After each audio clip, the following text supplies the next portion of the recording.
जर छोट्या मुलांच्या पोषणाची, आरोग्याची नीट काळजी घेतली गेली तर त्यांचा पाया मजबूत होतो। ह्याच विचारातून ग्राम बाल विकास केंद्र म्हणजेच विलेज चाइल्ड डेव्हलपमेंट सेंटर सुरू करण्यात आलं आहे।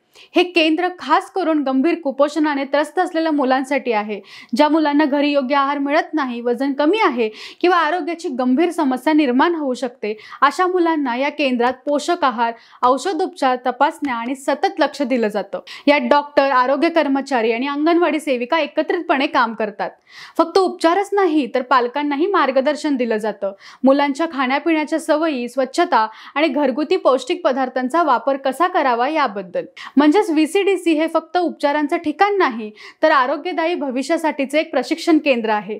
आज अशा केंद्रांमुळे अनेक मुलं पुन्हा निरोगी झाली आहेत आणि कुपोषणातून बाहेर येत आहेत। शेवटी एवढंच, आपल्या गावात कुठल्या तरी मुलाचं बालपण भूक आणि कुपोषणाने अडखळू नये ह्याची काळजी घेणं हे सगळ्यांचंच कर्तव्य आहे आणि VCDC हे त्याच दिशेने एक मोठं पाऊल आहे।